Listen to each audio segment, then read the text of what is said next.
So basically, P3 risk management is the most important topic in a strategy case study.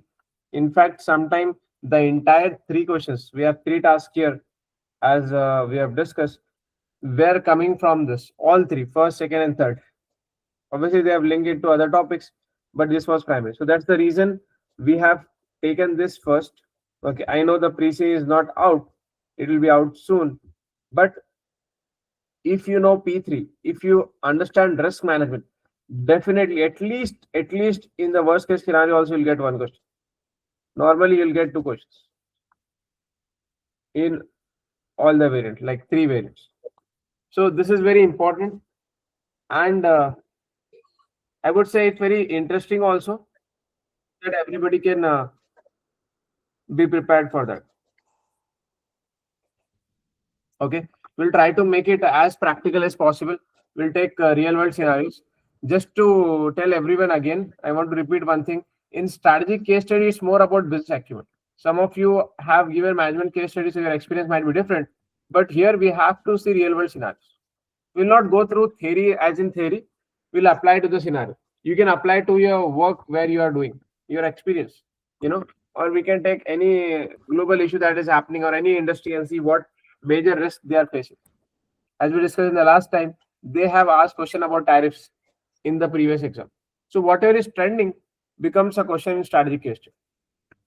And what is the solution? Whatever normally the companies will do. They are not looking for a very technical, calculated answer. They are looking for a logical answer, I would say. That's the reason there are students, they are very fast, some of the students. Why? Because they are looking at real world solutions. And there are students, professional qualification, you're qualified. They are taking years because they are trying to learn theory with the answers. That's not required. If it naturally aligns, it's well and good. But we don't need to push hard to do that. Is that okay? Yeah. So let's get started. Technically, we have 10 chapters here. However, all 10 are interconnected. You will see, like, if you understand the first one, that is introduction to the risk, then risk management will be easier, then strategic risk, reputational risk, everything is connected. So we'll try to take more and more examples. If you are able to give examples, then that means you have understood. So let's start with the basic thing, risk. In fact, if you see in today's world, the geopolitical issues and the external, international things, from COVID, we are seeing that globally there is a lot of change that is happening. So the biggest position that any company is looking for, whether it's a small business or a big business, is risk management. In fact, you guys must be aware about what is happening in your own organization. So everyone need to, when I say everyone, it's every organization, whether they are listed, unlisted, they need to be very, very particular about their risk strategy. So if you want to take these things little personally, if anyone of you want to build a career out of that, so you can consider risk. So CIMA gives you a good opportunity to work as a risk professional, a risk management professional. In fact, we have new positions coming up in the business as CRO, Chief Risk Officer. So CXOs or a C-suite position is coming up just because of the risk. I know some of the people, they did CIMA, then they also did a qualification from GRP, Global Association of Risk Professional, and they are working as a risk manager and all of this. That's a very good paid job for you guys. Okay, now coming with the fundamental of risk. Risk is a condition in which there exists a quantifiable dispersion in the possible outcome from any activity. So this is the most easiest explanation of the risk as far as I know. Very simple and very easy. Many times what happen, risk, if I ask you guys, most of you might think risk is like negative. Some of you will say risk is like we need to get return. But risk is neither positive, risk is neither negative. Risk is neutral. Risk is just a situation, or we can say it's a condition. Or many times what happen, risk is misunderstood with the term uncertainty. But risk and uncertainty has a very, very major difference. Risk is something where we can quantify. Risk is something where we know, okay, how much it can go wrong. Maybe not 100%, but to a good extent, we have an idea.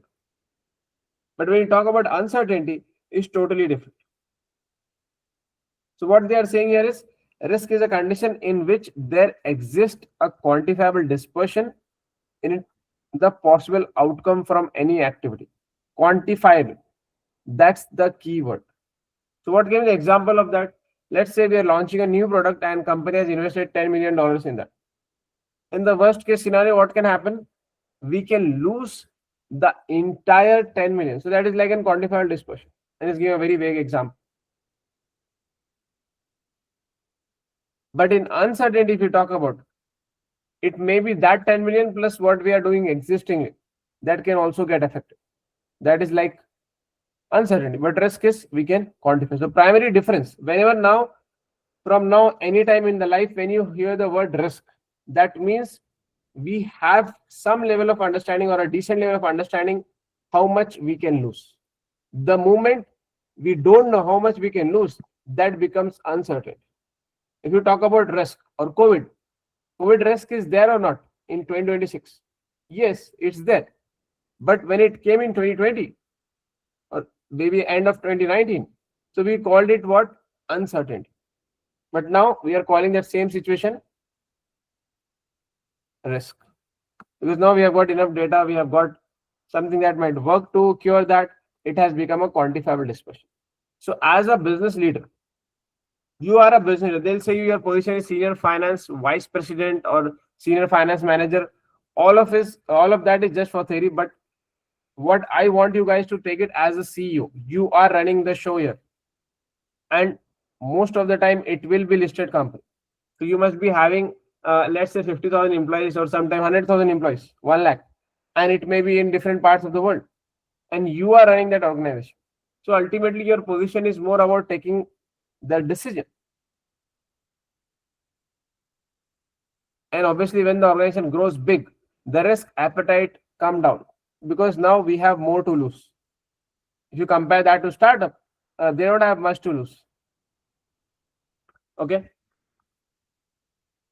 clear with the term risk? Yeah. Why this is important? Because sometimes they'll ask you a very straightforward question: identify the risk. So students are so much confused. Sometimes they'll confuse weakness also with the risk, or threat also with the risk.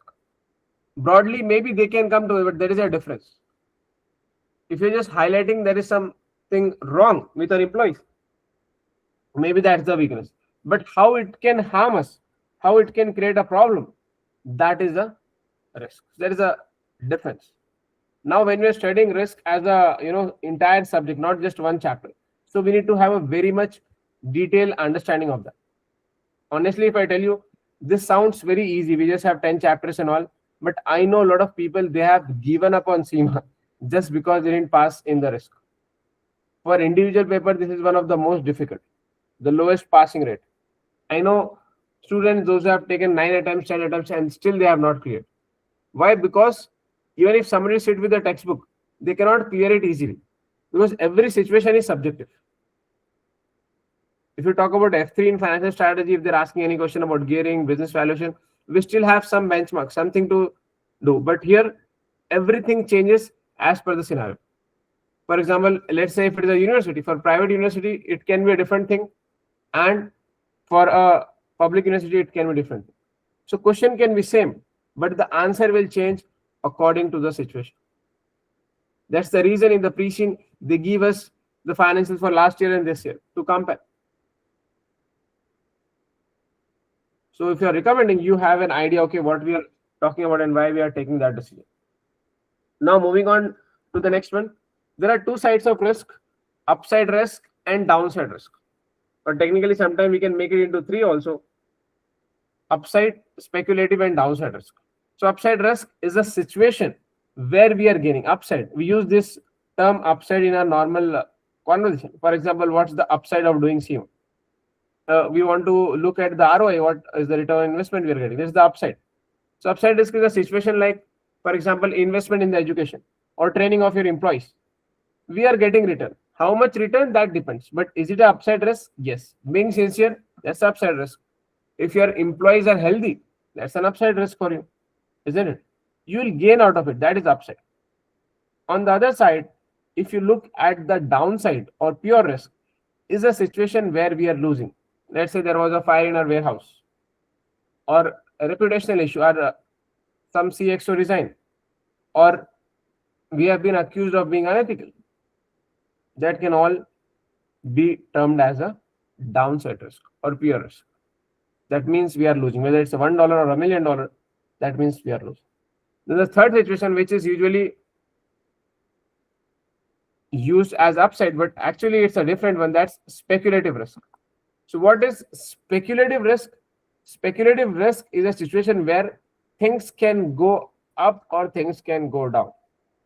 If you see most of the risk, it is a speculative risk. Some of you might have invested in the stock market. So what risk you have taken? It's a speculative risk, right? Let's say we are launching a new product. That's a speculative risk. Amazon has come up with selling cars. What's that? It's a speculative risk for Amazon. Financial services they are doing. It's a speculative risk. Let's say we want to launch a new product. That's a speculative risk. We want to go to a new market. That's a speculative risk. So we need to manage the speculative risk. As a business leader, we have to, by default, accept risk. But the thing is, we need to manage it. When something we cannot avoid to achieve our goal, we need to manage. For example, we'll not say, okay, I'll save time. Can we save time? No. But we can manage time, because even if we don't use or utilize properly, it's just 24 hours. So we need to manage it. Same thing in business. We have to, it's inevitable to avoid risk. So if something is inevitable, unavoidable, what do? You manage risk. So when you're managing risk, you need to understand what's the difference between upside, speculative, and downside risk. Upside risk is a situation where we are gaining, downside is where we are losing, and speculative is like it might go in our favor or it might not go in our favor. And most of the risk in business is speculative risk. Make sense? So a quick question. Give me one example of upside, speculative, and downside risk. Technically, 3. I know it's quite a basic question, but just wanted to see if you guys understand what is the risk. So in what term is you want us to answer? From a company's perspective, take any company and give the example. Let's say in your company, or you can give an e-commerce business, Amazon example, anything. Okay. So if it is a software company, the upside risk would be like if we launch some software and it's gained the value, even we were not expecting that much. So it could be a risk for a company to not provide the exact number of services to the customer. It could be also a risk if we get so many customers in the first go. And it could be speculative, would be like how the people are taking care, how the government is thinking about that specific software, is it ethical or not. So it could be also a risk, a speculative. It could be positive or negative. And downside, if no one likes it or it's not working properly, or it could be a downside direct risk for us, like if it is not useful for the customer or anyone for which we launched. So it is a directly downside risk for that particular software. Right. So particular software, if it is already there in a situation and people don't like it, it will be downside. But if you are deciding on that, it will be speculative, and then it might become upside or downside. Sorry.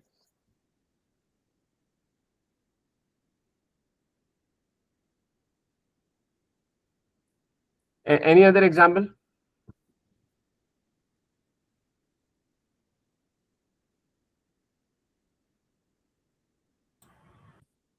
Same from the Amazon standpoint, Ms. Bab, suppose something is launched on the Amazon portal by any company, a particular product, and that product has been so much in demand on the day one, such as iPhone 17, you can say. And obviously people companies not able to cope up the demand in a due time. So obviously people can go towards the alternative. Maybe that's it's an upside risk, and downside is vice versa. Like people is not liking that much product. Right. Downside is we have got products which doesn't have a demand. Exactly. For that e-commerce business, it's a downside risk. Okay. So I think very basic. We can go one step ahead. So about risk management, it might make sense to manage the downside risk because we are losing, or we can say it might make more sense to manage speculative because we can gain also, we can lose also. But in downside, we are definitely already losing, and in upside, we are gaining. So why do you think company to invest resources to manage upside and downside risk? Because anyways you are winning and anyways you are losing. By investing in upside risks, I think we can make we can take more advantage of the situation, and by investing into downside risk, we can mitigate some of it. Any example you want to give?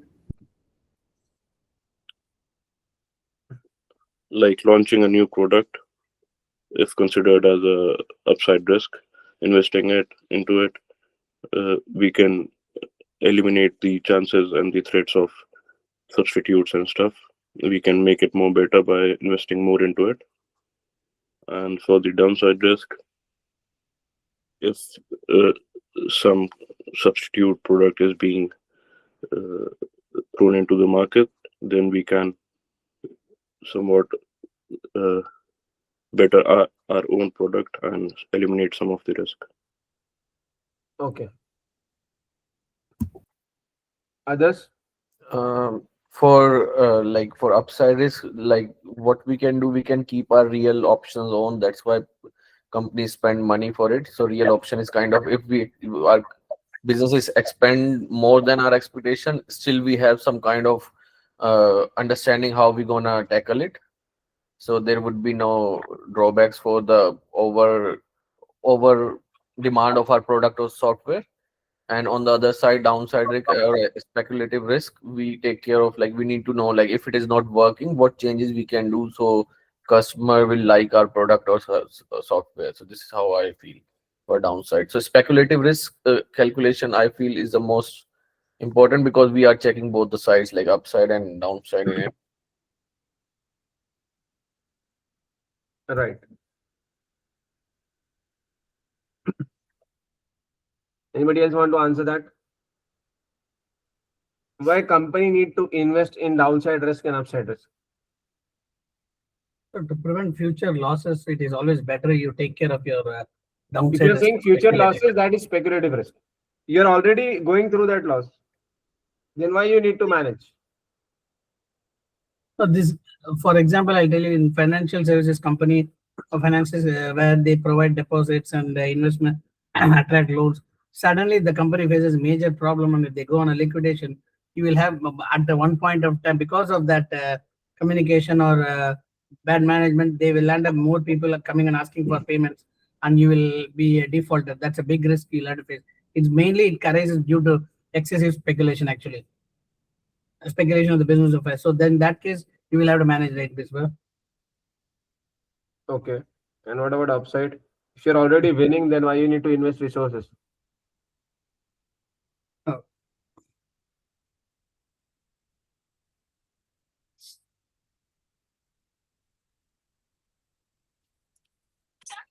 Why you I need to believe manage to upside? Yes. I believe to meet the customer's demand, because if your product is in high demand, more than you expected at the start, so you have to invest in your product, in your current operation actually, so that you can meet the customer's demand. If you don't meet the customer's demand, definitely your repo is also at risk. So uh, this is the upside risk. We have to invest in that.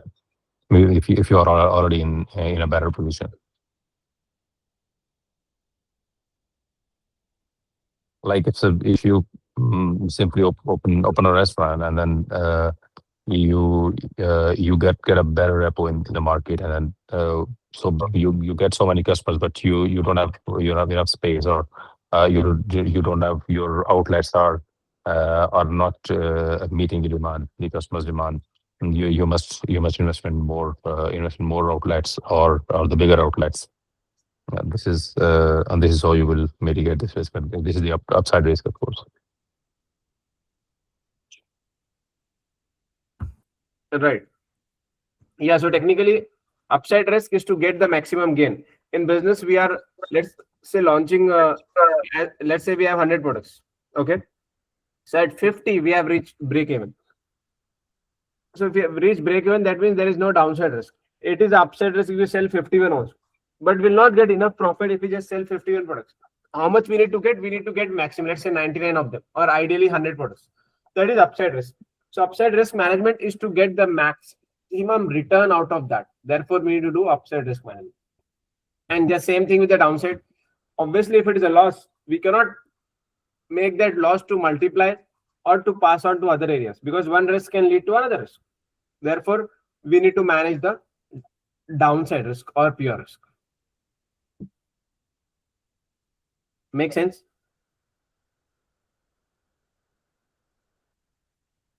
For example, if it is a litigation risk, it can lead to financial risk.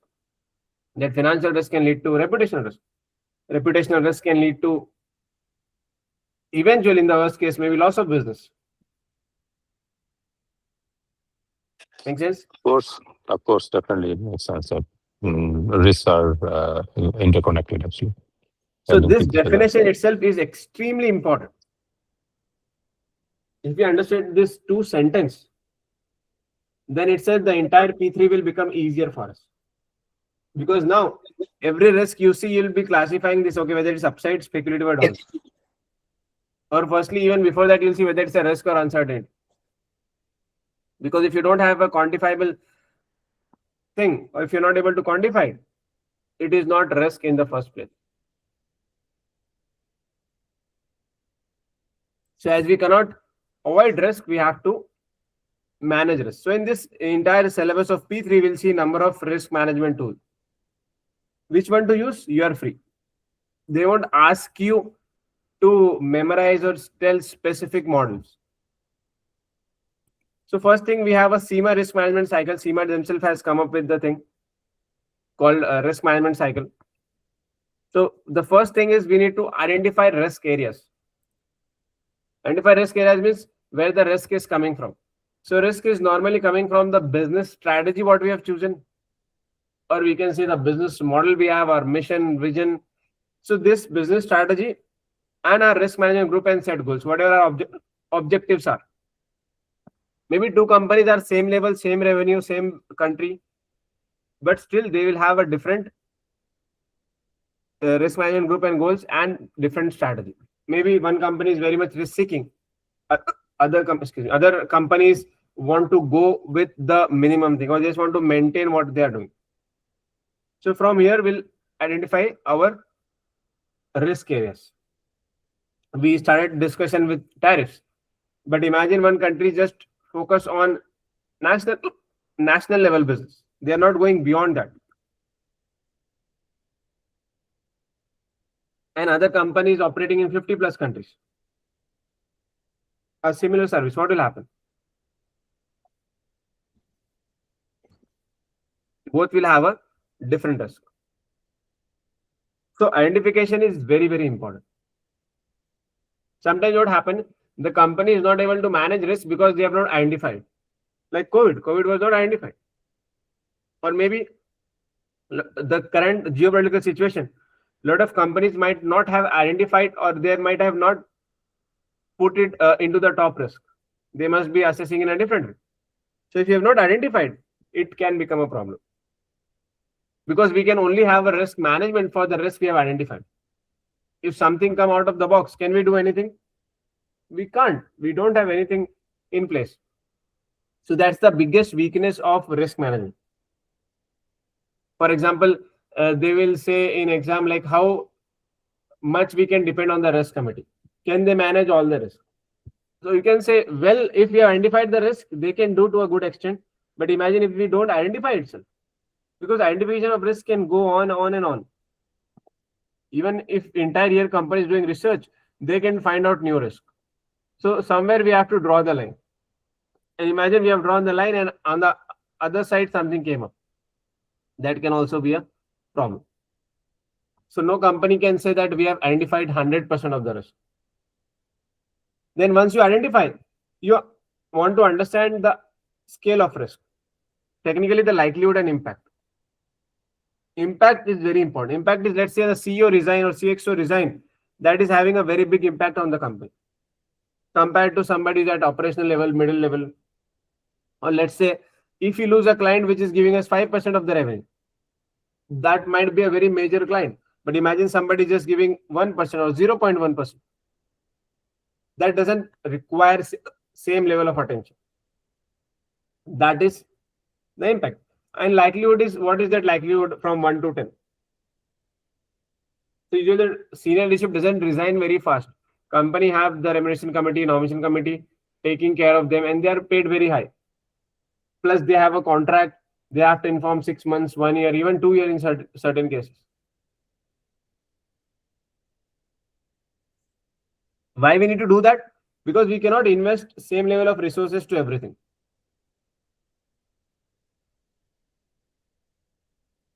Then development of risk response strategy. Once we understand this, then we'll have a risk response strategy. How we'll be responding on that? Obviously, we don't want a staff turnover at operational level also. So we might give, let's say, higher salaries than the industry, 30% extra. Whatever the benchmark is, we'll pay 30% extra. Just an example. Then we need to implement strategy and allocate responsibilities. As we talk about, different committees are there, different managers are there. Let's say we are using balance scorecard to evaluate the performance, and from there we have given responsibilities. So everything gets connected. Then ultimately, implementation and monitoring of controls. We have put controls. Let's say there is a risk of fraud. There is a risk of theft, inventory theft. So what we have done? We have done segregation of duties. We have put CCTV cameras. We have put physical security guards. That is like a control. But to manage and to look whether it is operating properly or not, so we need to monitor the controls also. Because many times what happens, if the entire employee is involved, they can even get away with the controls. It might be a team fraud. The entire group of people are involved in that theft, isn't it?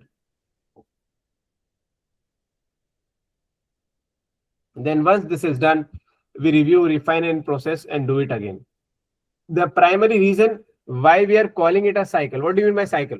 Cycle is something which keeps on repeating. So what risk our company faced last year, it won't be same this year. So therefore it is called a cycle. It is not called just a risk management pattern. Also, cycle is a better word. And all of this will help us to make a better decision.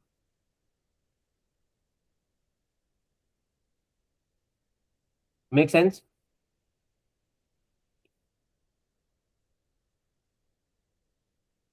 So if you focus closely, these are all very logical points.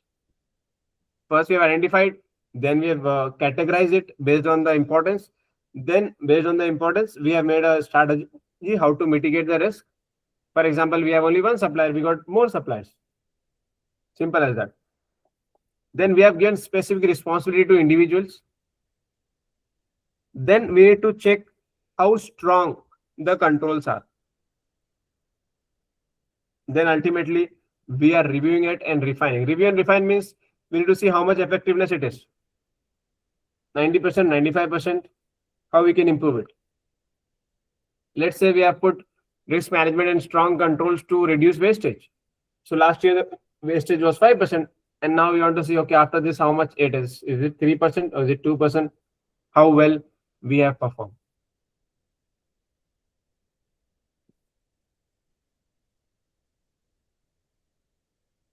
Make sense? Any question on this? Yes, no?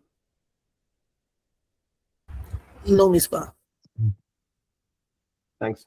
So technically, you might not need to remember this exactly, but you should understand the logic behind it.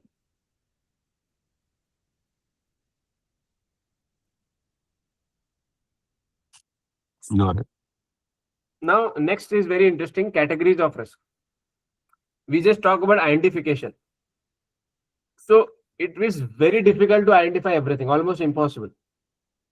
But companies, what they can do, they can look at the major areas where the risk is coming from, or which can have the highest impact. So we have certain categories. The first category is political, legal, and regulatory risk. Usually it is coming from the stakeholder which has the highest power. Who has the highest power in the stakeholder? It's the government. So political risk, political instability. This can be the major source where the risk is coming from. Political instability, if you see certain countries, they never have a stable government. Then another category of risk can be legal or litigation risk. It is the risk that legal action brought against the company. Like a customer can sue the company, the supplier, or maybe we didn't comply properly. Then regulatory risk, just the regulation change.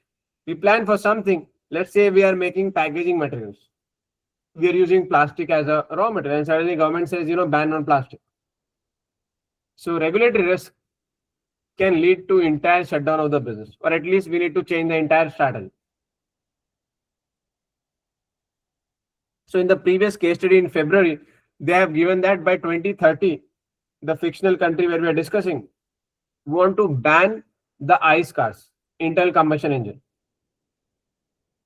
So what we did, we stopped producing ICE engines and we focused solely on the electric cars. But imagine what happened in Europe. They have come up with the date, and now they have said, okay, we'll make it next year. I mean, after next 10 years. So regulatory, what is in our favor? Let's say 2030 now became 2040. So things like that, regulatory can be a problem. Sometimes regulatory risk can be in our favor also. When we are reading this, don't think about just the downside risk. Take it as a speculative risk. Because what will happen subconsciously, our brain will look mostly in the downside. Because humans usually or normally, we are more scared of losing than we are excited for gain. And obviously, it makes sense also for the business because they have invested decades and decades to reach that position. And now they can easily lose if they don't get the risk management done properly.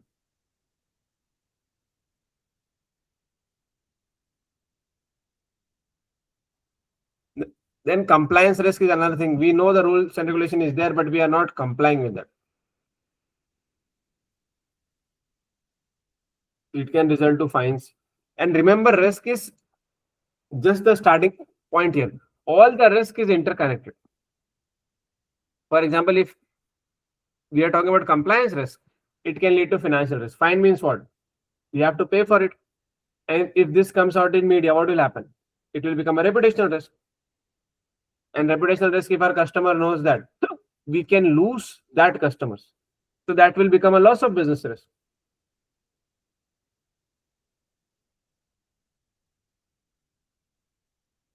And if you're getting loss of business, maybe we'll find difficult to raise finance from the bank or the shareholders. So it can again lead to financial risk in a different category. So in order to manage this risk, we need to always understand the source of it. If it is a compliance risk and it's leading to reputational risk, we don't need to manage the reputation alone.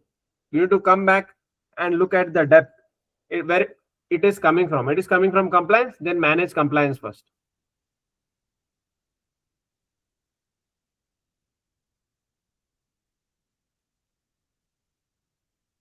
Make sense?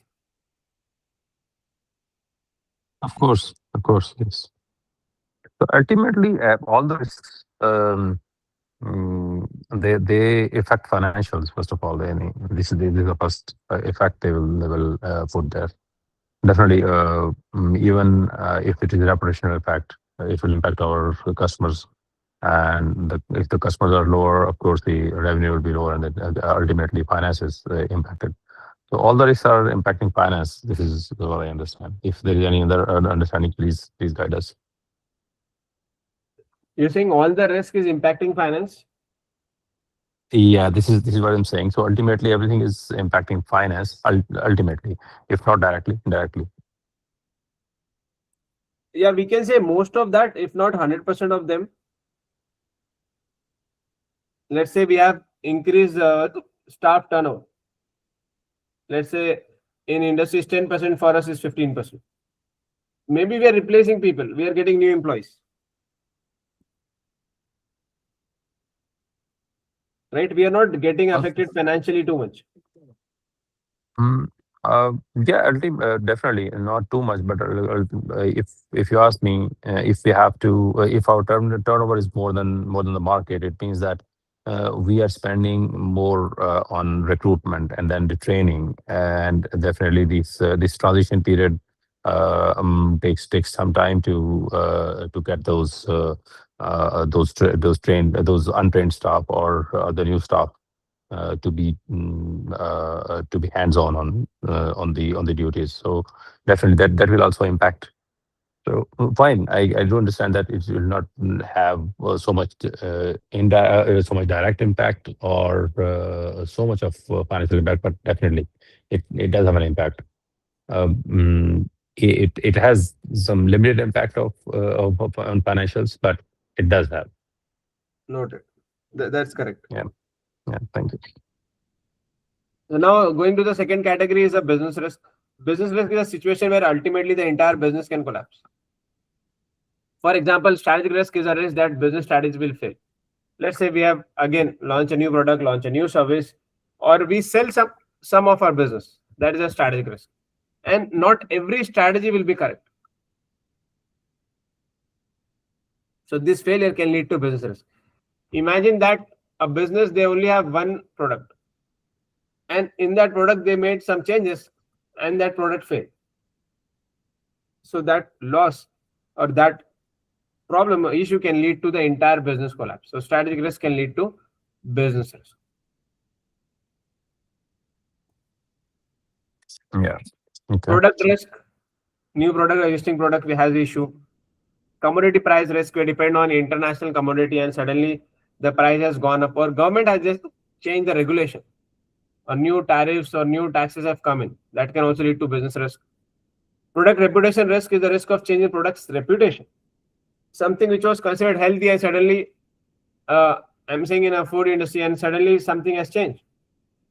Or scientists have come up with something, this kind of food is not helpful.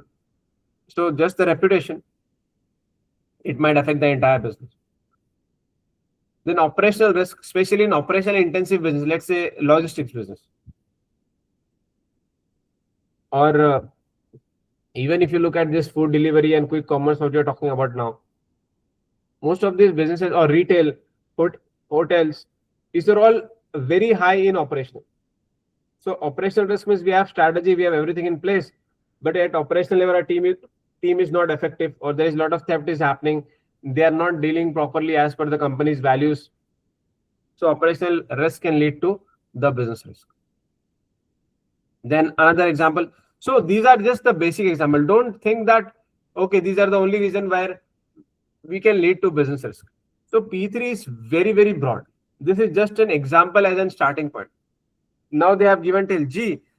We can even go till Z, and we can say, we have got 26, but we can get another 26. So these are just examples. Mm-hmm. Maybe you guys can give some example once we go through this.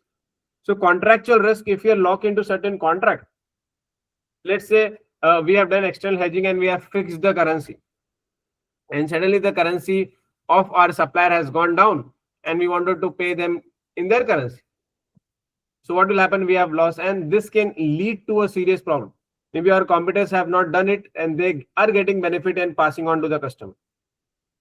Or we have been tied up in a wrong contract which was not in favor. Remember in COVID, again, I want to go to that situation. There were companies, they promised to deliver even in the case of the lockdown. They have mentioned these words. very big companies. So they have to comply with that, and which they were not able to do. And that led to serious losses for them. That was contractual inadequacy. Because whatever we promise, it is in a normal situation. Anything can happen beyond that. Then fraud and employee malfeasance. This risk is still there. Now companies are moving with zero cash policy. More and more controls they are doing, background check, but still fraud and employee malfeasance can be there because we cannot predict what can happen in the future. We don't have any record, but in the future it can be a problem.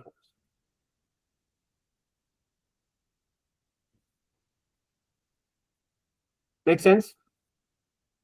Now, I like to know from each one of you one example or one risk which you feel like can lead to a business failure, business risk. Business risk here we are referring to the entire business might collapse. Like we know Barings Bank, if you guys are aware of. It was a very old bank, more than 200-year-old.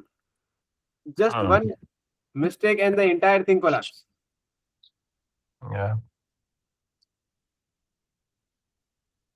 So Yeah. one thing is, highest yeah, reason according to you. Yeah. not being compatible with the technology, with the latest technology.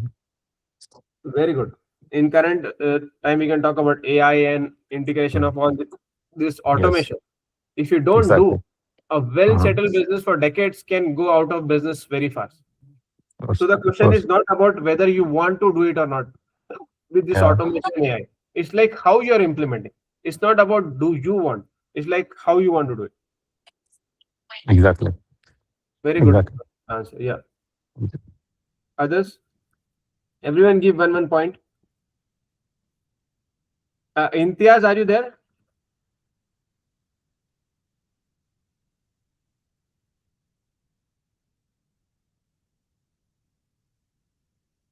Imtiaz? Okay. Others? Just one example quickly. You want me to call the name? Utkarsh, Santhan, Vishwabhagar? See, one example for failure to meet the latest technology business going down, we can quote, I think, Kodak for an example. Kodak or Kodak, because once upon a time they were leaders in photography and they were going well. The moment when the digitization happened, that reputation of the demand, that monopoly went for a toss. They were not able to sustain to that level. Today it is one among the company. That's one example, failure to adapt to the new changing requirements. Right. Yeah. One example we can see latest is the AI, right? So the way AI is changing our traditional way of software development. Those companies who were very highly valued now facing the risk of technology obsolescence, right? So they need to re-engineer how they are developing their software. So in coming years, we will see that, even in months, we will see that shift very soon. Even Misma, I would like. Sorry, go ahead. Yeah, even Misma, I would like to include here, like, this is for all of us as well, because somewhere if we are not equipped with the updated technologies such as like any machine learning language or all, then it's maybe like somewhere we need to learn something, or maybe we may be outdated from the market. A very good point, Anurag. So when the companies are changing, and eventually the employees are the one who need to change, and they need to run a new way of working. Exactly. So only change is constant. Yes, we are seeing a lot of layoffs happening, but at the same time, a lot of new jobs are being created. So, and there are less people. The supply is less and the demand is more. So that can put us in a very suitable position if you're ready to upgrade ourselves. Exactly. So some might see this as a threat, but we need to convert this threat into an opportunity. And that's the reason you guys are investing in CIMA, your time, energy, all of you are working. This is a very good example that why you want to invest in yourself and why this can be an upside thing. So when the organizations are changing, and ultimately the employees are the one who will lead that changes. So You can say if employees are not updated or well equipped, it can also lead to a business risk. Yes. Let's say a family business, they will be the first one to lose because they are working on emotions. They still think the person who is giving them business from last 2 decades, let's say 20 years, they will still do business with them if the competitors is doing that as for 10% of them. Because technology will give the advantage of the other company to bring down that to 10%. There is a lot of deflation can also happen in certain products, certain services through the automation. Yeah, even some of the product, in the IT industry, like Microsoft product, like uh, most of the companies now these days that they don't even use like this product like PowerPoints, Word, and all, because those product are replaced by some of the new technologies and all. So failing to adapt or failing to integrate all these changes into the uh, company's new product development and all that, even the Microsoft business or product will fail completely. Right. So 2 points. One is to adopt, and second is to change. In fact, change management is one of the most important topic. When business want to sustain and grow, they need to constantly change. Sorry, I'm getting hiccups. We need to constantly change, and we need a team that is ready for that change.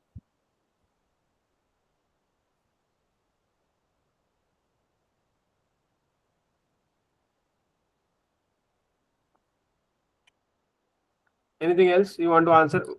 Look Yeah. at the current scenario in the business. Obviously, technology is one. Apart from technology, what can be the major reason in businesses? So besides that, if the business doesn't get enough finances to run, to support the operations and the requirements, definitely that is also one of the risks because of which the businesses are dissolved.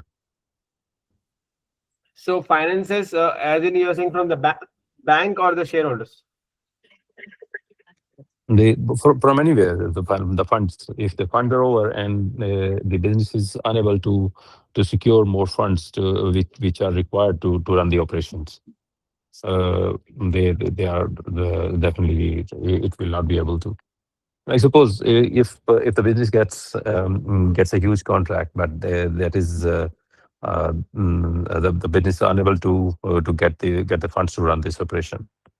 The banks don't fund it, or the shareholders don't have sufficient fund to run this. So this business definitely will have a huge risk, and that may be resolved, or it will be sold out, or it will have to merge with something else. Means it will not stay in the same shape, of course. Right. Not only that, some of the geopolitical conditions. For an example, if you take the current situation, the changes in the geopolitical condition in the Middle East region, like some of the companies, for an example, if you take like American companies, they might have to leave the entire region. So because of the changes in the geopolitical condition, so that the entire business will collapse. Not for the all the businesses, but for particularly for some contracting companies from US and Mhm. the European, region, they may have to lose the entire business. But these risks, like this geopolitical risk, or the pandemic risks, I believe that they are hard to plan about or mitigate them at the upfront. What is your opinion, Prispa? Like even if we talk about pandemic, COVID, and all, so during those times, many businesses were dissolved and they could not run their operations anymore, and they were unable to do anything in this regard. So it's Right. it's it's, it's not in their hands. That's a very good point. And to answer this, we can discuss the next one. That's Mhm. very interrelated: economic risk. Changes in Mhm. inflation, unemployment rate, international rate, all of this get affected during an economic downturn. Mm. Again, it can be economic growth also. Again, we are talking about speculative risk, right? Now you say it's very difficult to predict and manage. That's 100% true. But there is one way out companies can do is diversify. Because irrespective of the situation, COVID is there or war-like situation is there, people need Mm. basic needs. That is food, clothing, and shelter. If it's not clothing also for some time, at least they need food and shelter. Or we can say healthcare. They need medicine. Medicine is as a part of food. A lot of people are required to take medicine daily to survive. A very good percentage. So what companies want to do, they eventually want to be part of the basic necessity. So if you're a part of basic necessity, as a group will not collapse. Maybe we are a conglomerate and we are into 5 different industries. So even if you're losing in 3 and 2 industries basic necessity, then we can survive. So that's like managing the risk. If it is COVID-like situation, if it is war-like situation, whatever it is, we'll have the cash flow running in.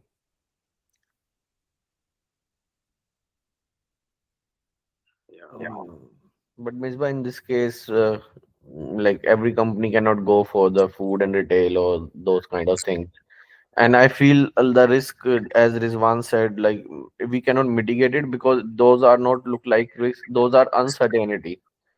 So, like for me, a pandemic is risk now, but it was uncertain now. Like the same way the geopolitical conflict or war or everything, those are not a risk. Those are uncertainty. We cannot. Right. None of the business will gonna run in that period of time, except the food and shelter. Even if you have a food and shelter, it was not a business thing. It will be like humanitarian ground or something. Government is providing those food and shelter. Not. I don't think so. Tesco, Lidl, or some other organization will go and give a food in a war. No one ready to work on that period of time. The employees are not ready to work if the missile is That you're coming. looking at a specific situation, Aksar. But if you see that entire 1 year, Yeah, let's say the situation that was there for 1 month, but yeah, it will affect the entire year's financial situation, right? yeah, So if people have money, first thing hmm, they'll go and buy grocery. yeah, for sure. So like we get the first mover advantage kind of in business only, in terms of business. Not we are not giving the like first mover in the sense, if there's some kind of huge uncertainty, people will go towards the food and shelter. There was a priority for them. This is Yes. what you think. And if you are into that business, we have a higher probability of survival. Yeah, As you said, not every company want to do it because it's like an extreme cases, and that market is very, very competitive, extremely competitive. yes, agree. The margins are low, the expertise, the supply chain, it's a lot of headache. Yeah, So instead of that, company will say we'll do an insurance, we'll do business insurance or loss of business insurance, and we can survive for that year. yeah, That can be an other way around. yes. And same thing can happen when there is an economic growth. Let's say a country like, if you talk about Bangladesh, they are very good in clothes and everything. If somebody want to set up a clothing business there, you want to manufacture, that can be extremely difficult. The market is so much saturated and so competitive. Or if somebody want to do a business in UK and US, it can be very competitive because all the big players are here. Because they know this is the place where they'll get sell and a higher business. Whereas if you go into some underdeveloped countries or so-called poor country, excuse me, so doing business can be easier there. Why? Because bigger players are not there. So it's not the situation when the economic grows, the per capita GDP grows, everyone will win. No. Usually the big fish or the shark will take away the highest share. And smaller companies will struggle, medium companies will struggle. So the economic grows and the bigger companies are coming in from outside. The local companies will be in risk. They will face that problems.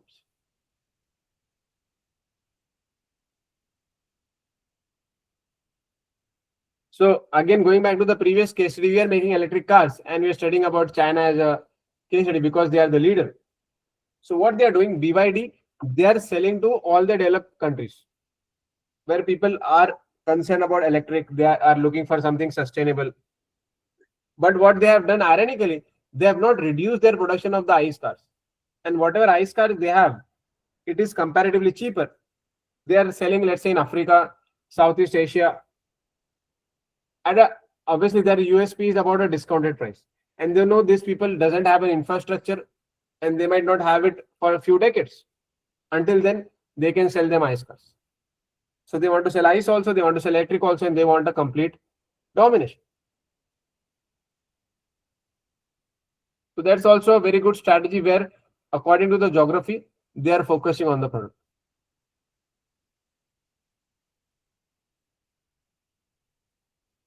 That's one way of managing the economic risk. Then financial risk, if we talk about credit risk of non-payment of customers, every company will have some level of bad debts. But we still need to give our services in credit. Why? Especially if you're into B2B, business to business. Very few companies will pay in cash as in immediate payment or advance, or at least they'll pay part and part will be later on. Then political risk can also lead to financial risk. Government has increased the tax, or we can say like VAT, indirect tax. What will happen? We are losing money. That is leading to financial risk. Then currency fluctuation. We have seen this is also happening a lot. Then interest rate risk is a risk of interest rate changes.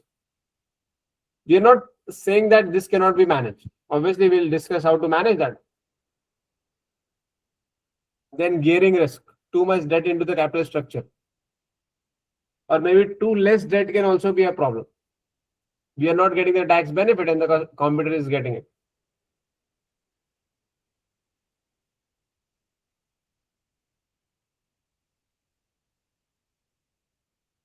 Then another thing is technological risk. As we discussed, if you're not updating the technology, that is a risk. Or cyber risk is another thing which can lead to business failure. Cyber attacks, it can lead to reputation, litigation, financial, lot of other risks. In fact, one of the commonly asked topic in our exam is about cyber security. And now we have 3 chapters just focusing on the cyber security. So very important part. Then environmental risk. What is environmental risk? The concern with the environment. Like we talk about sustainability, we're talking about greener world. We are talking about something which is for the future. So infrastructure, what we are, let's say we are using water. So how we can give it back to the society. For example, recently we are talking about a lot of data centers. I was doing some research about data center in the US. So wherever they have set up data center, in that locality, that community and city, people are struggling to get water because they are using so much of water and that is required to keep the machines running. And secondly, they are consuming a lot of energy. In fact, in some cases, they are saying data centers were consuming almost 10-12% of the entire state's energy. So what will happen? The cost of energy will go up because government has to subsidize to them, and where the money will come from is the local population. So this is an environmental risk of data centers.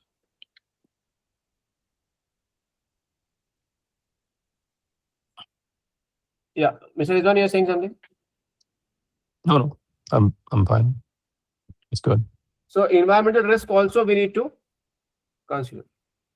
And nowadays with the environmental groups coming in, or we can even call them pressure groups, they are putting a lot of pressure on the organization.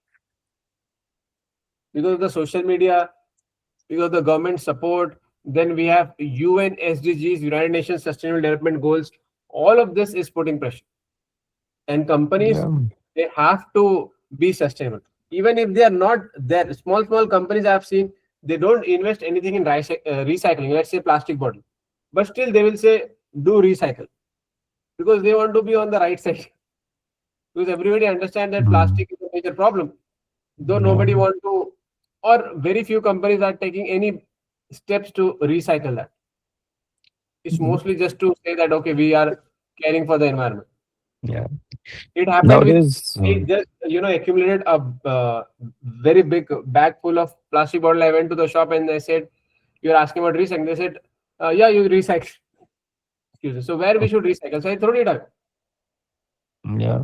So very few pickup places is there. Yeah, you are saying something. I was saying that in KSA, in Saudi Arabia nowadays, they have implemented an environmental license. So every organization have to get this license, just like any other municipality license or even the chamber association, whatever the companies are there, they have to get the environment license. Then only they will be able to run the operations in the country. And what So is the this is requirement to get that environmental license? so all those definitely the agreements for the recycling or the waste or specific waste, like for us it is medical waste. Hazardous wastes are removal and continuously means it's periodical removing, rather daily or weekly removal of those wastes and putting into the proper you can say proper disposal of those. So these are the requirements for those Right. licenses. So Yeah. where we are sourcing our raw material and how well you're utilizing the water, or are we Mhm. carbon neutral, or what we are doing to become a All carbon those, neutral. yeah, all those definitely are the requirements. So therefore, companies are in pressure when they are buying new vehicles. They want to go for electric because they want to Hmm. comply with that so-called environmental license. Exactly. However, many times what has happened that environment and economic look opposite. If companies want to go in environmental friendly way, it can be a burden for them or it can affect their margins. Mostly it is. Mostly it is. And the funny part is when you take data, when you go for the customer and ask a normal person which company you want to get associated with, they'll say yes, environmental friendly. But when they have to pay few percentage extra, let's say 5% extra, 10% extra money for an environmental friendly product, they won't do it. But when you ask, they'll say yes. But when we notice what we do or what the society is doing in general, they are not ready to pay for it. And that's the Exactly. reason government is also a little bit lenient. For example, most of the people think they buy on rational, but most of the decision they are making is based on the logic. And the best example we can see again in the supermarket, how they place their products. For example, some of the products they just put near the billing thing, let's say sweets and all of that gums. Yeah. Instant decision making. And I was reading one data, it says 48% of the people, when they go for shopping, they end up spending more than they planned when they were going for it. 48%, almost 50%. It's everywhere. I think we Everyone all is are doing it. from that 50%.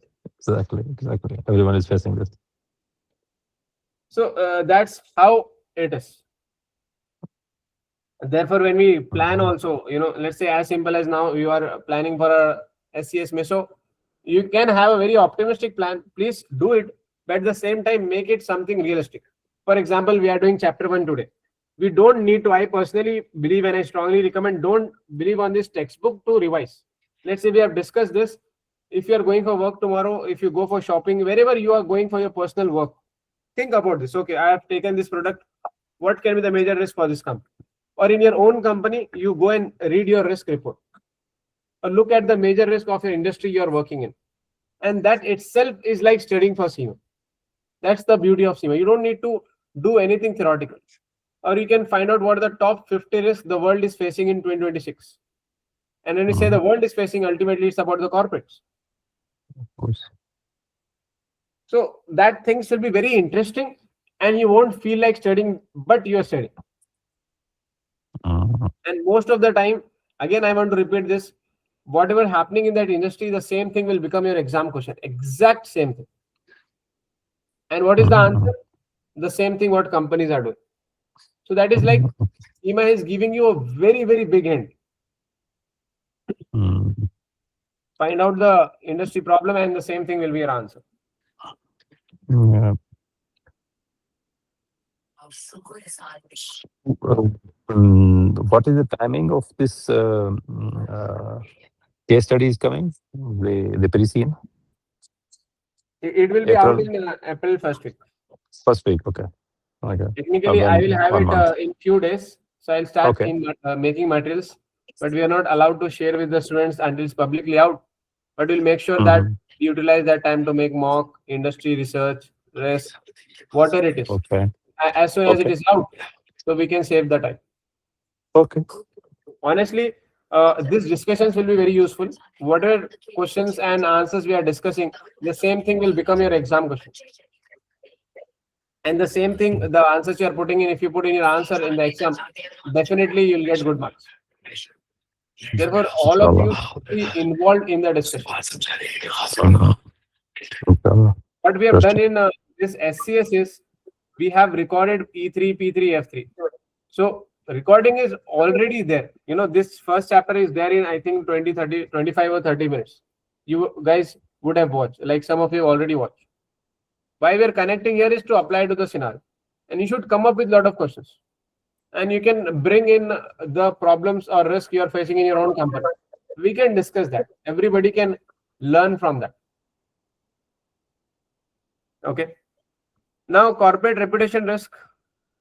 Corporate reputation, especially in today's day and time, has become very, very important. Corporate reputation or reputation risk has led to so many business failure.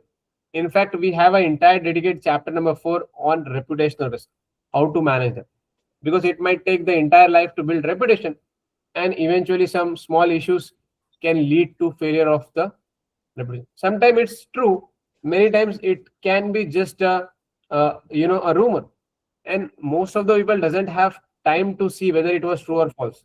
Let's say it's a restaurant business and somebody says that these people are not using a proper meat, they are not using proper vegetables. What will happen? We'll have that doubt and will not go to that restaurant. Maybe it's 100% false. And who is sponsoring that? Maybe the competitors. I remember a real world example in the city where I was. That time they have a very big bakery and they were very famous in the city and all around.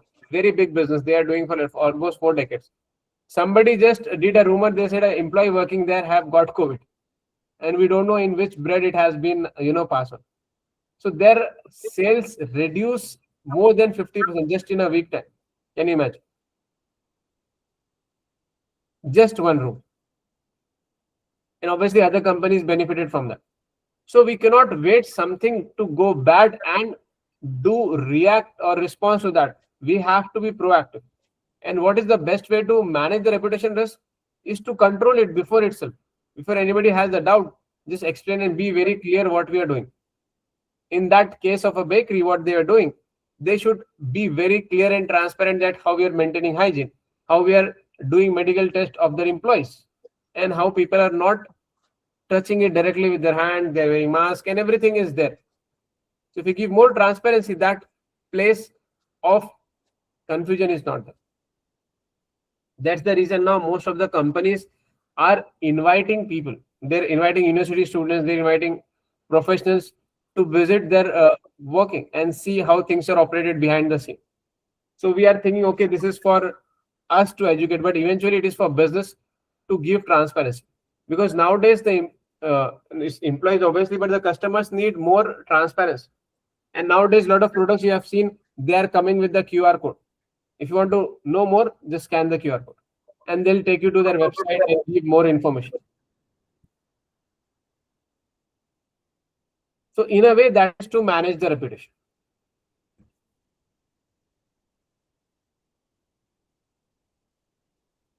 Then fraud and employee malfeasance. Fraud is obviously, it can be financial fraud, non-financial fraud with the documents. Malfeasance means they are misusing the position they have been given. Let's say they are going with the clients and they are dealing and getting their personal benefits. All of that can lead to a problem. In certain cases, companies have gone very strict. If you see Amazon, what they are doing, Amazon is recording completely to the driver.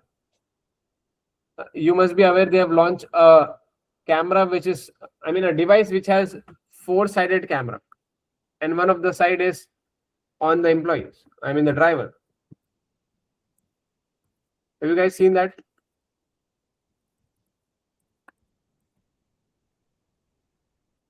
No, I did not notice so far.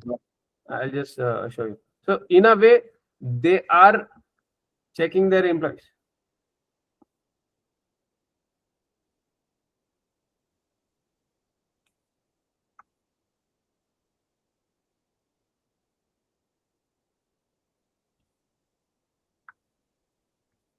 So basically, it's a device.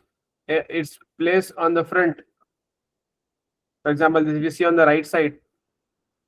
So on the left side, they are recording the street on the left side. Right side, they're recording the street on the right side, and front side, obviously, the road. And this, the other thing, it is on the driver's face. They are looking what the driver is doing. So a lot of drivers are not happy of being continuously watched. But the company's response was, okay, we are doing it for the safety of the drivers. We don't want to use them phones while they are driving. We don't want them to get distracted. But however, we know that companies not doing it for that. That's not their primary reason. And all of this will become data and they'll use for the machine learning and everything.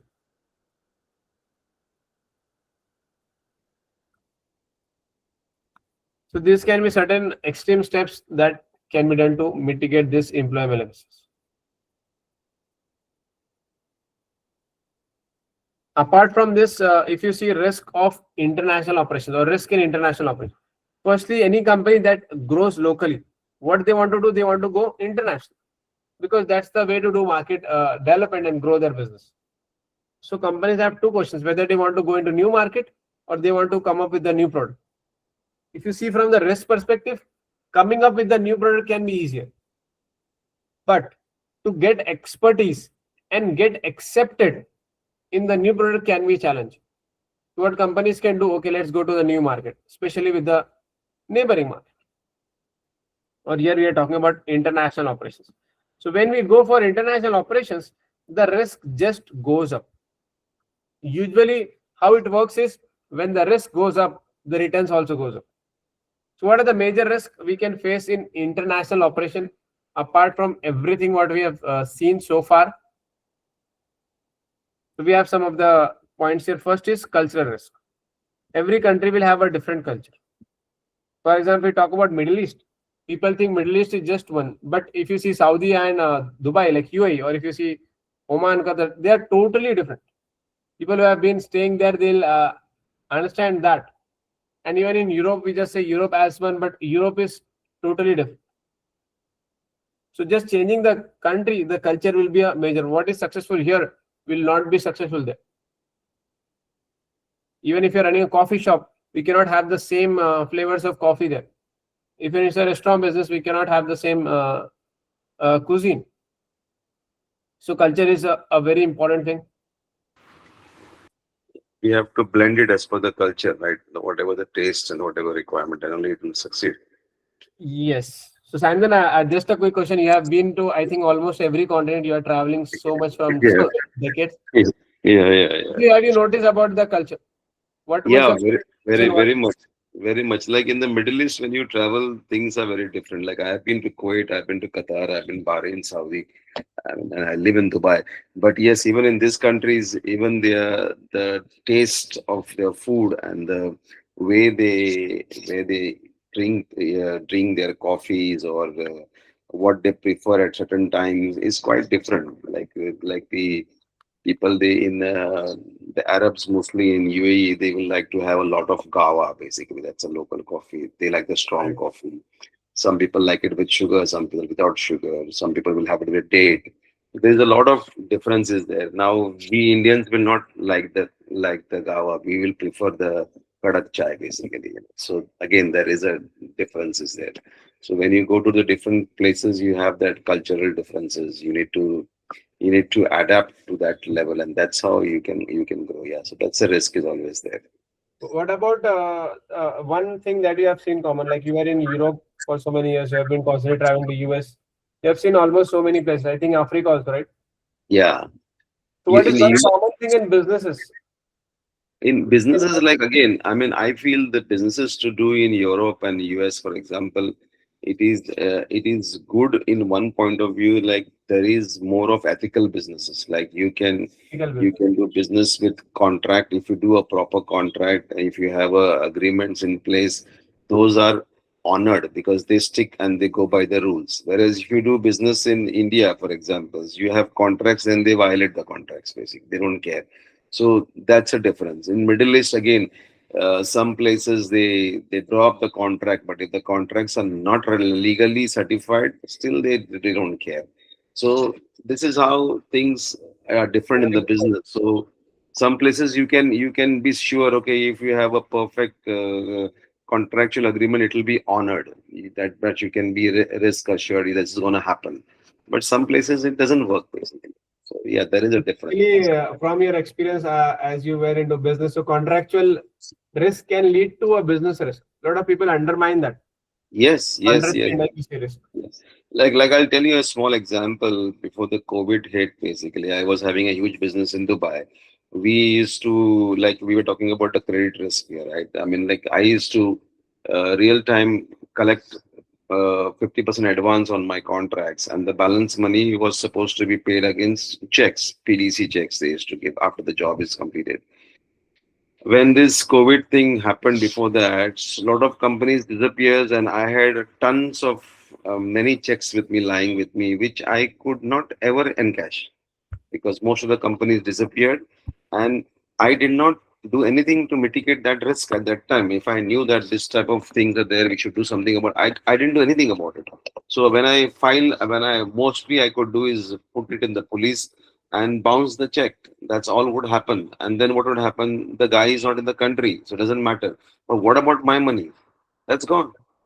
Then you try to search them, do that. Nothing. At the most, they will put a ban on the guy. But then again, what is the solution for my money? My money is gone now, and that is where we are. I literally lost in the real world sense. I lost a lot of money. So it is a risk. If maybe I did this study before, maybe I would have done something to mitigate. Honestly, I never thought about that.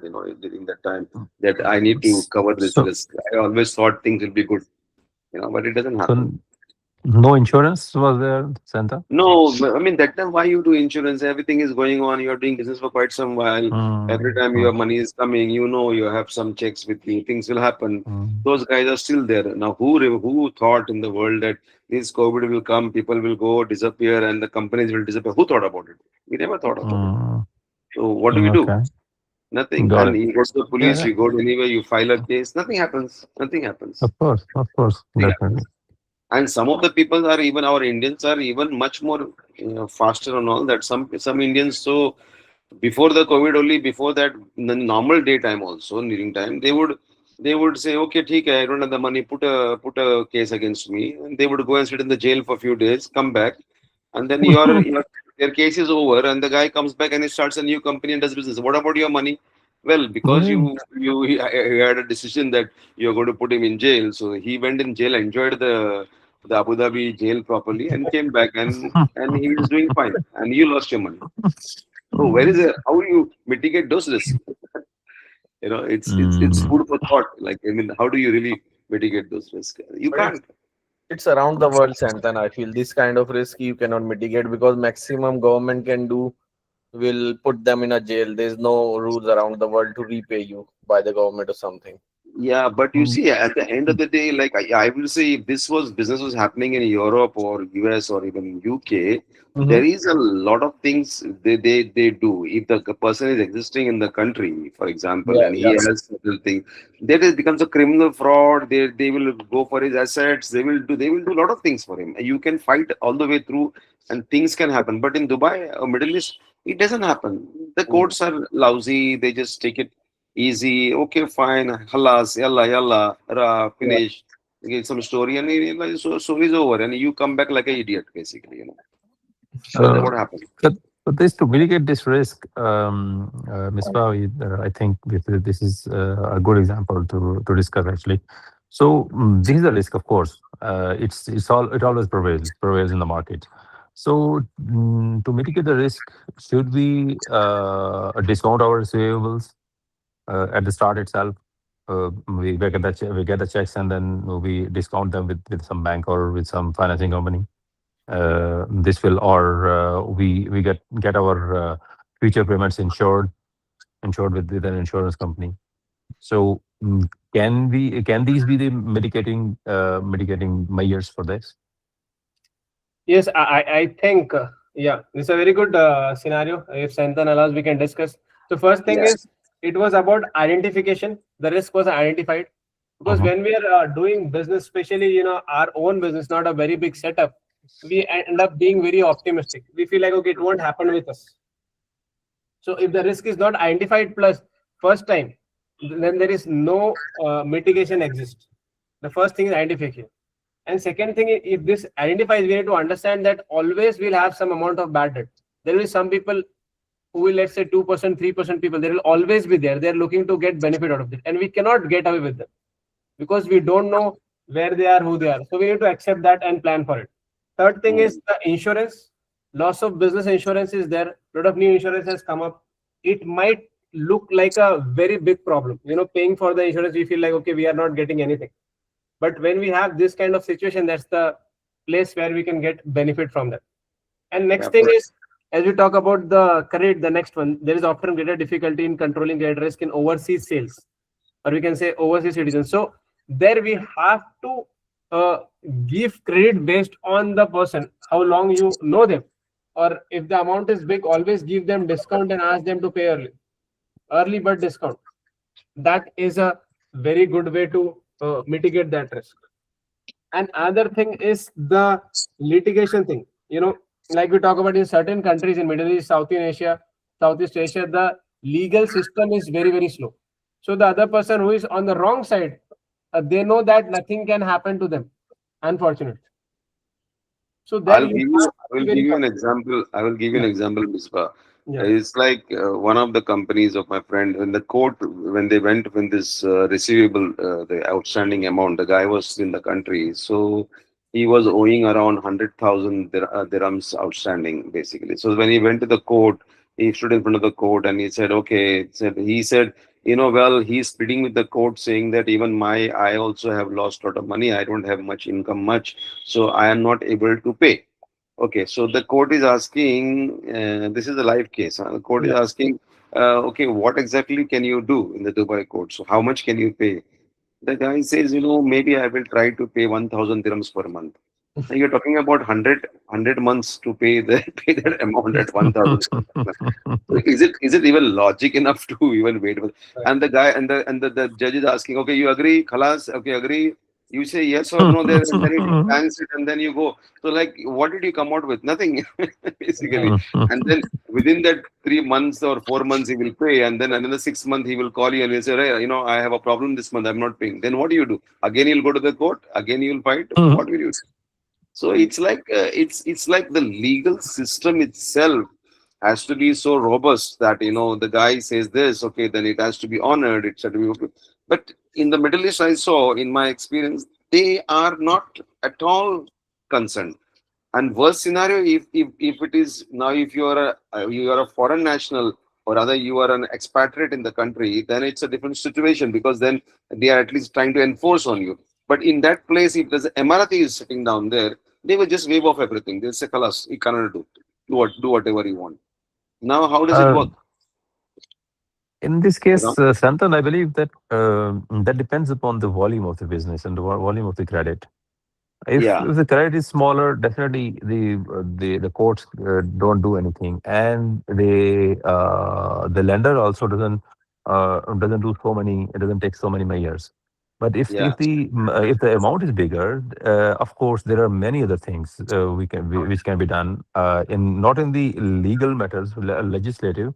Before getting to legislative, banking sector itself, banking operations itself are there to mitigate that risk, like promissory notes, like LCs itself. If someone opens an LC, local LC, then banks are involved. Wherever the person is going, doesn't matter. The banks will be there to ensure your money. So there are things, of course, but that also again depends upon the amount you are talking about. Yes. And also the issue is again, I mean, like if you are in the country and you are doing a business for quite some time, you certainly reach to a point of complaisance. Like you think, okay, guys, the guy has been paying me for such a while. Why will he not pay me now? So that when will happen that short for you, you don't know. And then your margins if your margins are very huge, yes, you can, like how Misbah said, you need to have a contingency. Like maybe you should start in the starting of the project only, you think 10% is gone. So then you try to carry the 90% and then you're still good enough.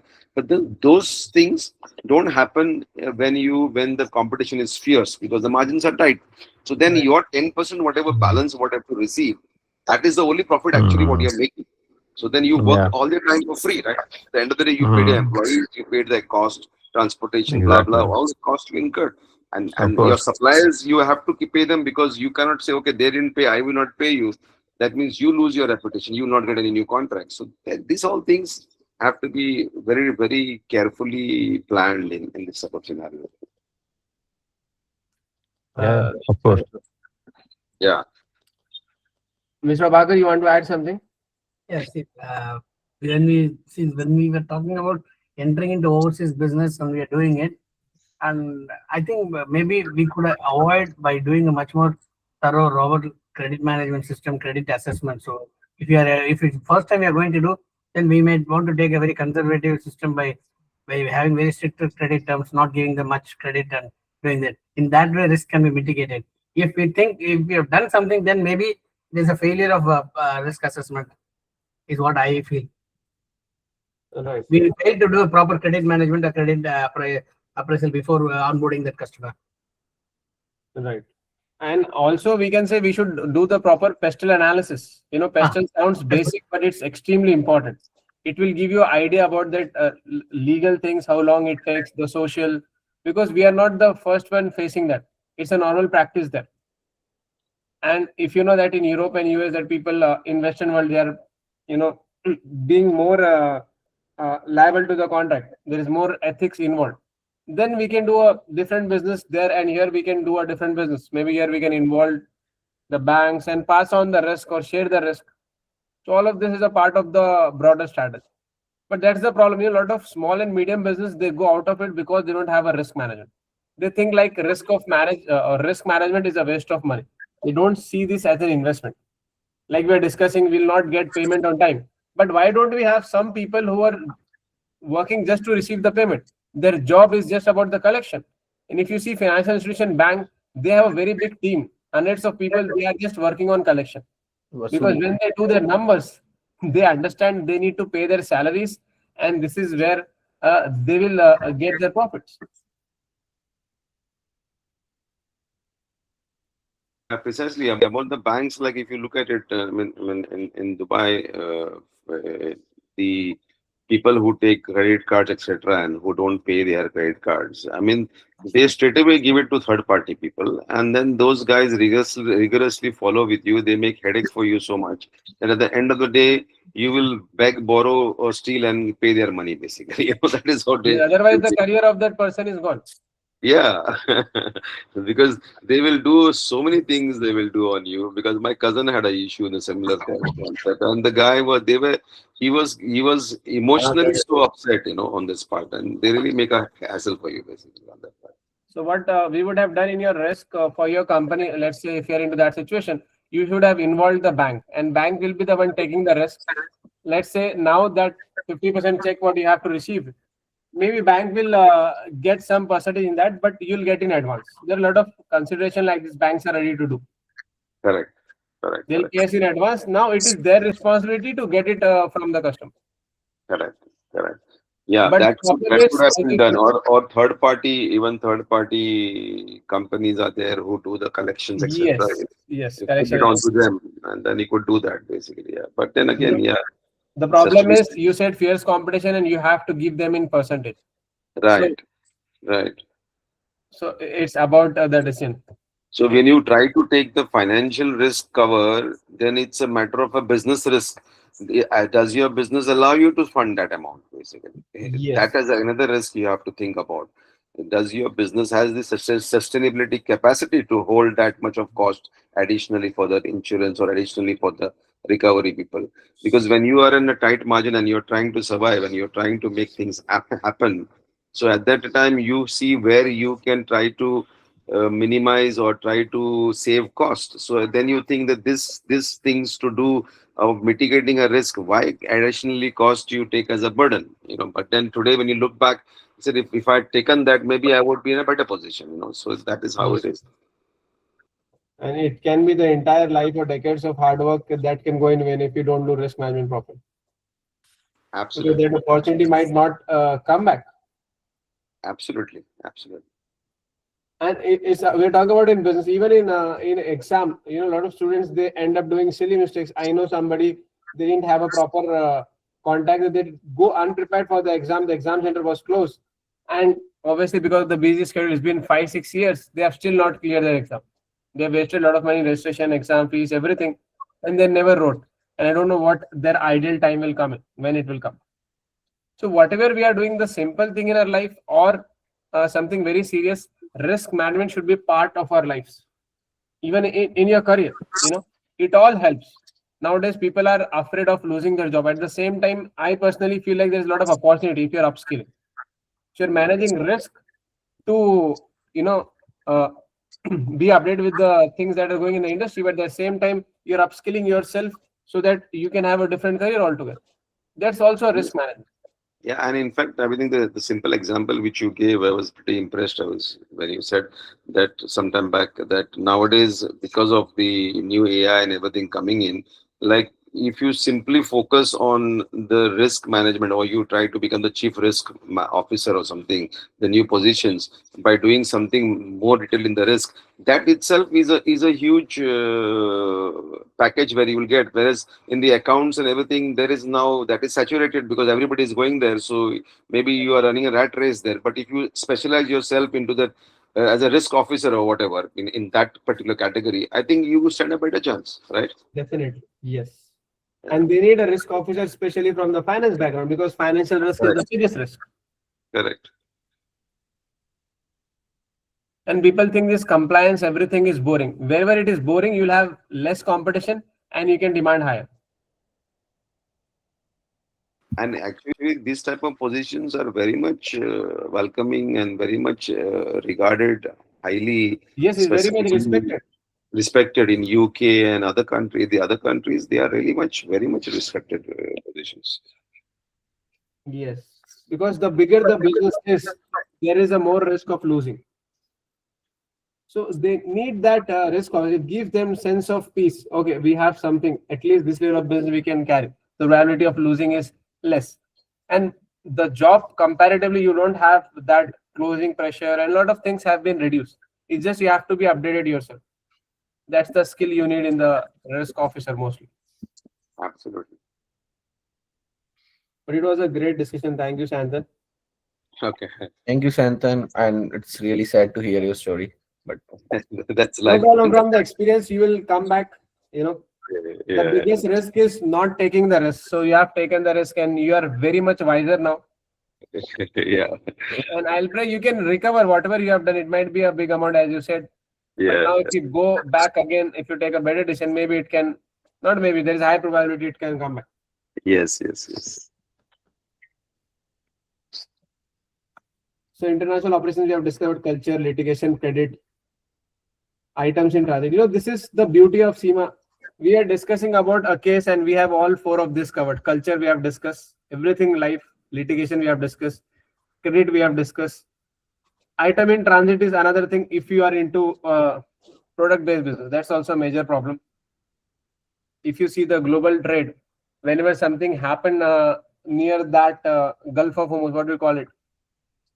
Strait of Hormuz. State of Hormuz, yeah. So that will affect the entire logistics industry. And when we say logistic industry, it's about everything that is going around. The item in I transit, the mean, insurance cost has gone I up. mean, if you look at it, Misbah, today Yeah. this war issue and this trade issue. Now, imagine the supply which goes from India. Like I was just thinking about the other day, the perishable items like fish and this sort of items go every day, daily. There are flights going to Dubai.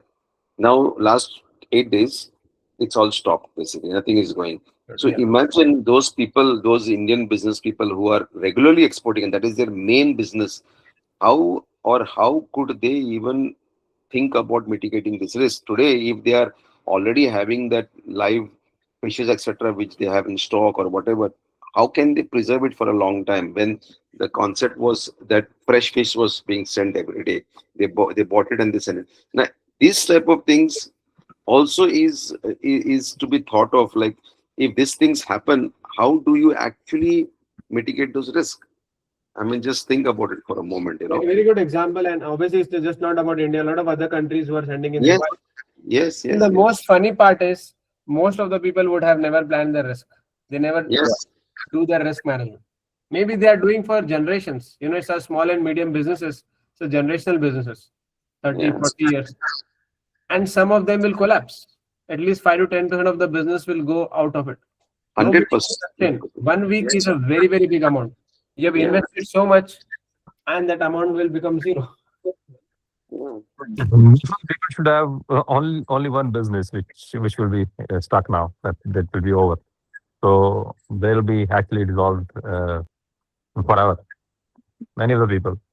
Yes, yes. And Yes. and people, many people many businesses are not at the level, not at that volume that they can plan so many things about this type of risk. They whatever is happening, they they have to bear with this. That's nothing else. Yeah, They I can't mean do that's anything. completely correct, Mr. Rizwan, as you're saying. But at least if they have a basic contingency plan, basic, because nowadays this will Yeah. not take time. If they sit for 1 week and plan for it, Mm. we can mitigate almost 90% of the risk of a business. It's very I'll, worth. I'll, I will give you one small example. Uh, Now, for people who are staying, I'm just taking Dubai as an example because since I come from Dubai. Now, people who are Yeah. staying in Dubai, for example, you have a monthly, those people who are in a low income group, I'm talking about for them.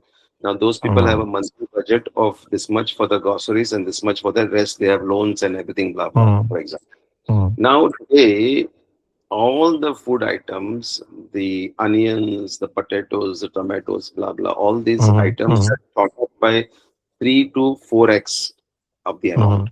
Mm. Yeah. Okay. Yeah. So now, Exactly. if you tell me if 4x or 5x amount is gone up, you will not stop eating. Mm. You have to eat, right? So what are you Mm. doing? If you are a budgeted person and if you have a family and you are really much limited with your cash flows at this point of Mm. time, suddenly now this risk was never accounted by you in your personal life. Now your Mm.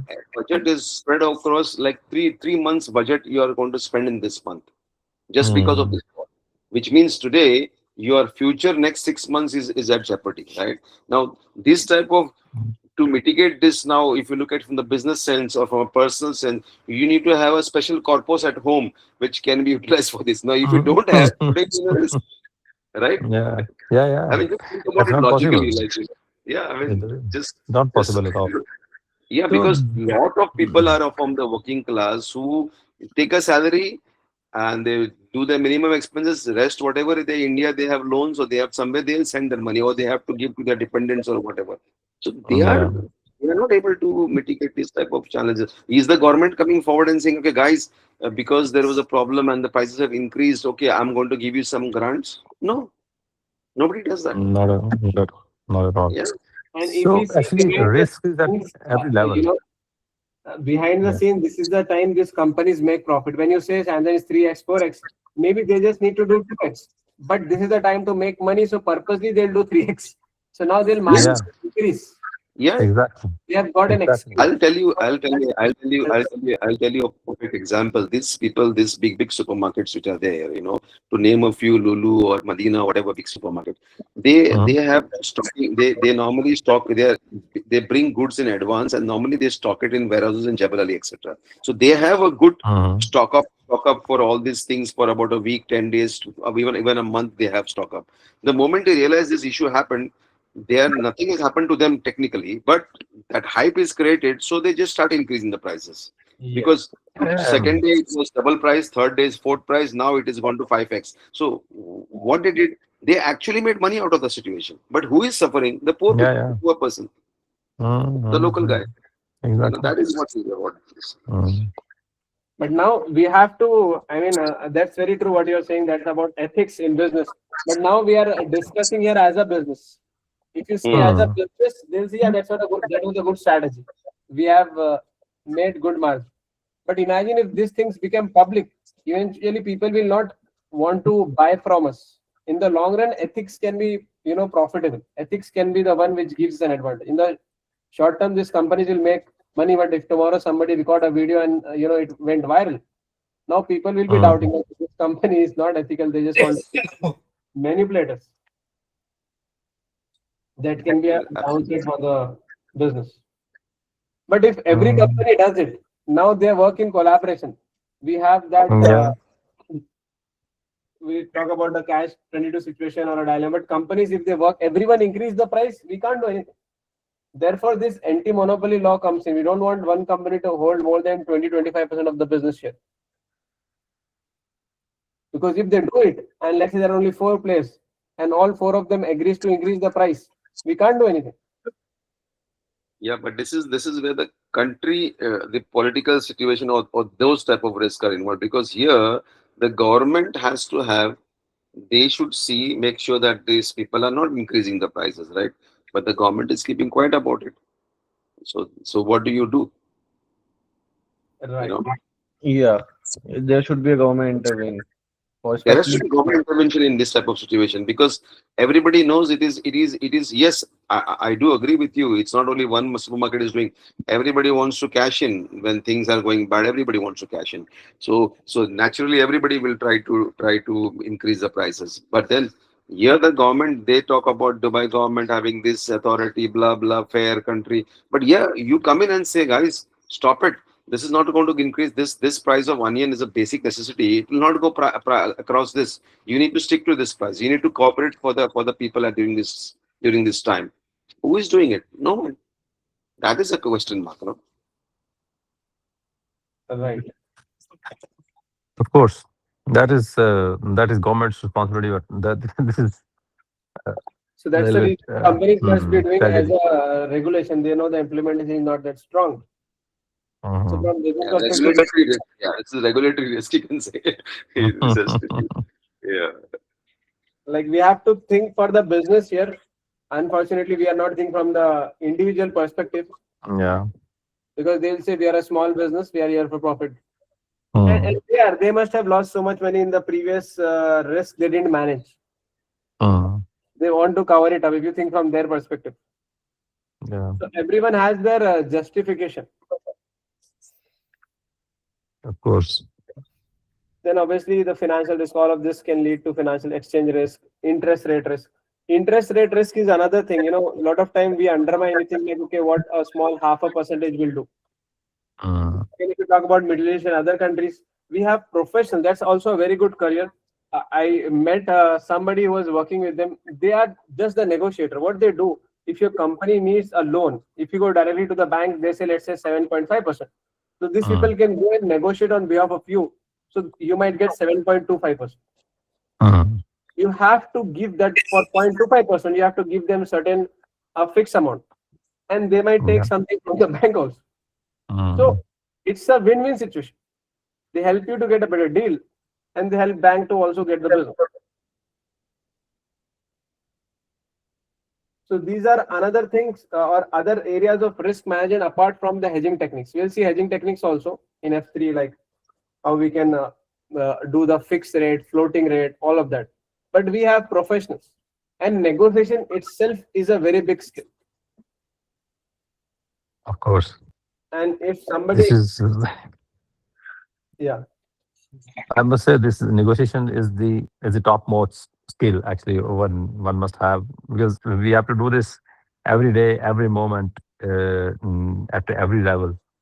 So yeah, wherever we are, okay, we'll talk about business only, whether it is required everywhere in the personal life as well. But in the business only, talk to anyone, talk to your boss that to get some assignments, or you have to negotiate the deadlines and the amount of work. You talk about your appraisals, you talk about your other benefits like training and all. So everywhere you have to negotiate. Negotiation is a skill one must develop actually. This is the muscle we have to build actually. right. And if you look as a profession, so some people will be very good negotiator in certain industry because they have a lot of expertise in that.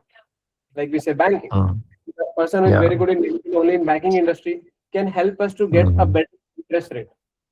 Mhm. That is one way of managing risk. Then obviously foreign exchange risk coming up. Yeah. So these are extra risk we'll face on the top of the other risk what we have seen when we are doing business at local level. Mm, yeah. And obviously, we have just highlighted the major ones. There can be so many other risks which we have not discussed also. Misbah, can I ask other question than it? Like I just wanted to ask Santan and Rizwan, or maybe you as well. Like just for a career point of view, I just wanted to ask. Like my major experience was is in accounting only. So if I wanted to move in risk or some other domain of other than accounting, like how I can proceed after CIMA? Like I just wanted to ask you, or other can answer as well, because I'm not sure. Because most of the people are like, if you are in a similar domain, you keep into a same domain and you never get the chance to move yourself. Even I did my master's in finance, I never got chance for finance roles, financial roles. It's only accounting so far. So even if I did my CIMA, is it possible to move to something like how I can proceed? Just normal, if you have time. Yeah, obviously. Anybody want to answer that? Okay. Uh, so basically, you can definitely move into any other roles after SEMA or before SEMA also. And when you want to become a finance leader, you don't need to have one experience. You should have different experience. Like you're in account, you should try FP&A. You can try any other thing, because when you become a business leader, you should have different experience. Finance itself is very big. Okay. And another thing you ask is whether you can go into risk. Yes. So risk is also like you cannot start directly with CX or chief risk officer. In accounting also there is a lot of risk involved. In finance in general also there is a lot of risk involved. So you can start with that part of the business, and slowly you can grow. And they need people from accounting. I think to do anything in finance, accounting is a basic. Because if you don't know accounting, you can't read the financial statement itself. You cannot analyze it. Mm-hmm. What you do and what you are doing is good. You have a good base. It's just the start of your career. Now you can build up. Even if they ask you to start with the little bit of basic role in other area of finance, you can grow very fast because you have this accounting base. Yeah, Okay. I mean to add to that, Misbah, I mean, I would recommend, since it's always as you are growing up and you are trying to build SIMA as a SIMA is going to be a professional career. Plus, you'll be able to diversify. But the main challenge is always up to you. Like, what do you actually fancy doing? What do you really enjoy doing? Do you really like being the management type of a job, or trying to be supervisor type of a job, or really accounting, or really into core financing? Which is your area of strength that you have to identify for yourself? If you feel that you have an investigative nature of yourself, your nature itself investigative and looking into things detail, maybe risk management is a good field for you. Maybe you are very good into numbers, maybe wealth management is good. So it all depends on you. I mean, that's what I would say. Mm-hmm. Thank you. Thank you. Yeah. What I add here actually, usually that depends upon what you're trying to do. Okay, if you are quite tend to do this job, so start doing this job at your own means, wherever you are, whatever you are doing. Like Mispa said, that accounting is the basic. So there all the areas which are covered by the finance or risk or the internal audit, they all start from accounting itself. If you start actually showcasing your abilities, that you can do those, you can see those areas, you have better perception and vision of those areas. Like you start showing to your manager that you know that what the risk is in this specific activity, what is going on, or what are the how to mitigate this specific risk or the situation. If you need to portray, you need to start acting like what you are. So that, because the decisions on these things, if you are trying to get this position within the organization itself, decisions don't happen suddenly. They will not announce a position and then they will interview you and all. These are decided much ahead, before the position is raised, that this person will go there, because this person will be given this position. So you start acting, and you start showcasing your abilities in that area, and showing your interest as well. so that whenever some position arises, they will consider you. So this is how you will get this within the organization itself. However, for the outside organization, for the new position, of course, you will have to show your qualification and some sort of exposure to that in your previous experience. If not direct, at least indirect exposure to that, you highlight in your CV. And this is the only way. This is what I know. Superb. Thank you. Thank you, Ravin, and thank you, Ms. Welcome. So, guys, it was a very good session. We went into a lot of practical discussion. It was a little slow, but I think it was good because now we have got an idea what is risk, and we are facing it every now and then. So the way we look at risk should change. Yeah. So this It's will good that be we go slow. It's good that we go slow and then we understand these things from the beginning, and we make a very good base. We have time, so we should utilize this to make a good base. yes. And we know what type of questions are coming in, how to answer the same points what we have discussed in the class. Everything you can write in your answer as practical as you can, and you'll get the highest marks. The rote writing is the one that will fail in the exam, and the practical answer is the one who will get the highest marks.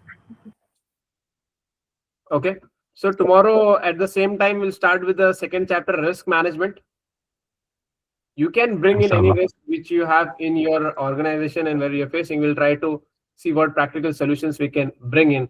Our aim is obviously to clear the exam in first attempt, but at the same time, whatever extra value can get created, like accounting for career, for jobs, and in general business, that also will do. Okay, Ms. Sure, inshallah. Thank you very much, everyone. Thank you, everyone. See you Thank you so tomorrow. much. Thank you, everyone. Thank you, Bye. everyone. Thank you, Maswa.